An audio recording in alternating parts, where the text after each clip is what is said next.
A key aim of the Frederick Ashton Foundation is to develop the skills of future Ashton repetiteurs. So the shadowing scheme was devised to do exactly this. The process is comprehensive and starts with research, watching DVDs, sourcing old film footage, and studying Benish movement notation where possible.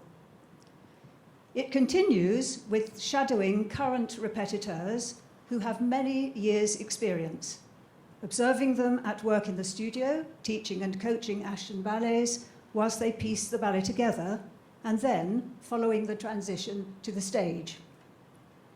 We've had a fascinating insight this afternoon into how much detail there is in just 2 variations, and how the knowledge of these details bring added texture and depth to the choreography.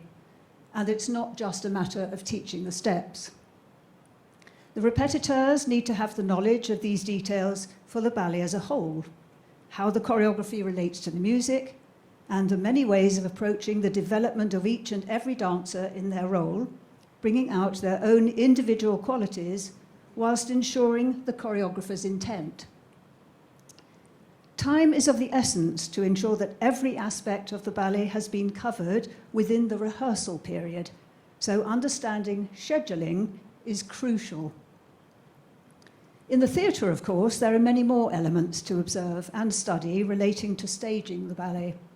For example, music, sets, costumes, entrances and exits, how time is spent placing the dancers and running rehearsals, as well as the collaboration between conductor, technical director, lighting designer, stage manager, wardrobe master, and many others.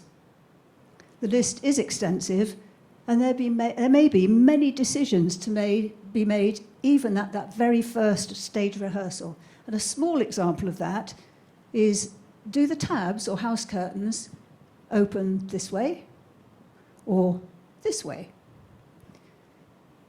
And how many seconds does that take? So when should the stage manager have their cue to do this? An opening or final scene could be ruined if the cue was set too early or too late. I referred earlier, and it's been referred to, Benish movement notation. Not all Ashton ballets have been notated, as Benish was only introduced in the mid-50s. In fact, Les Rendezvous was first notated in 1964, and Les Patineurs in 64-65.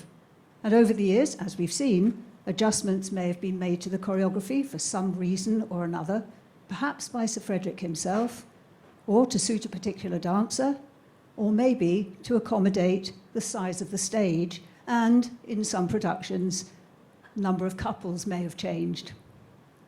In the end, it is the repetiteur who has to decide which version they will be teaching. Just one more responsibility to add to the list.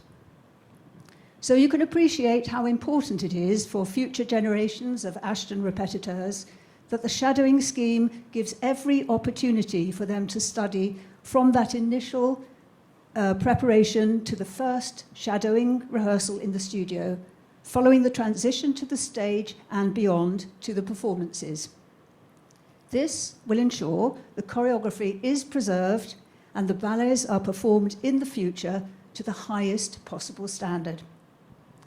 So now I'm going to just pose one question each to the 3 of you, and I'll start with Vanessa. So I'm going to ask you, how has the shadowing scheme been for you so far? I would say just I've become aware, and just listening to your extensive list of things we have to be aware of the sense of responsibility. So it's an incredible honour, but it is, the sense of responsibility is huge. I've only had this experience with Rendezvous so far, where I've been shadowing Christopher Carr. But I do feel that I'm very, very lucky, because I'm probably one of the last people to have worked with Sir Frederick Ashton on Nursery Suite.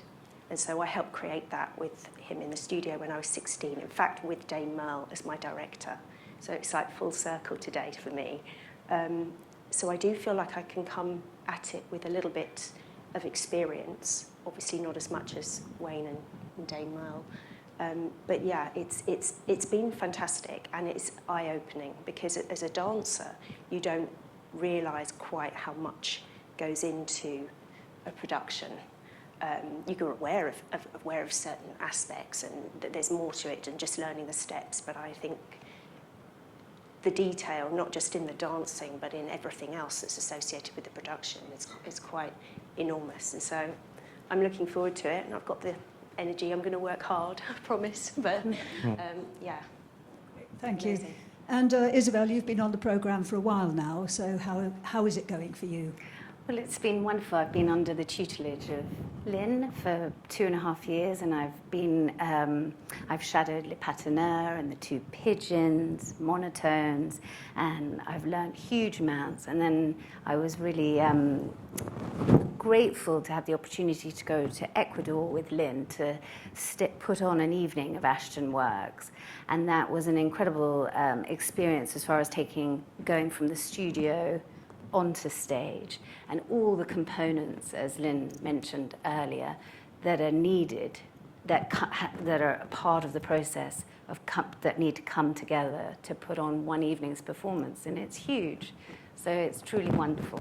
It's been really an amazing opportunity to also have time to acknowledge and value all the knowledge that was given to me through my training and professional career, and now to possibly have the opportunity to action it to the current dancers now is very special. Thank you. And then finally to Daniel, what are the challenges updating the scores? Well, obviously we have all these wonderful repetitors, and each one of them brings their own flair and their own ideas of what they remember as well, of how the choreography has passed on through generations. So it's my responsibility to notate as many details as possible from all these wonderful people, so we can get the broadest sense of the choreography. So the challenge is to notate as much as possible of what they remember at the time, on the spot.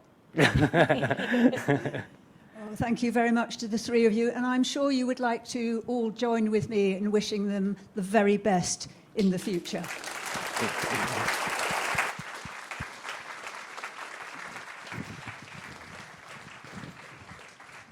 Ladies and gentlemen, I'm sorry you keep having to hear from me. You haven't paid your money to hear me, I know. You've paid to hear the experts, but it is my great thrill and privilege on your behalf to say thank you to Lynn and to Vanessa and Isabel and Daniel for being here this afternoon. And this is not a fundraising plug, but of course our shadowing scheme does cost money. If anyone is interested in coming up to me after they've had a couple of glasses of wine next door, I'd be very happy to tell them more about our scheme and the ways that there are to support it. And I have now, having said thank you to these lovely people and to our previous participants, I have only one final task to do. Ladies and gentlemen, some of you may be aware that we have in the audience this afternoon someone who has been very, very special to the world of British ballet. Over 60 years or so, ever since he was first asked by Ninette de Valois to choreograph a ballet in 1957, he has had a profound and huge influence on the development of British ballet in this country. He celebrated his 95th birthday last November, and after one of the performances of his production of The Nutcracker, a banner came down from the Flies wishing him a happy birthday, and a cake was brought onto the stage. Well, obviously it's not his birthday today. In any way, we don't have those resources. But ladies and gentlemen, I'm sure you would like to join me in expressing our profound gratitude and thanks and love and affection to this individual who has given so much to British ballet over so many years. And of course, I'm talking about Sir Peter Wright. Ladies and gentlemen.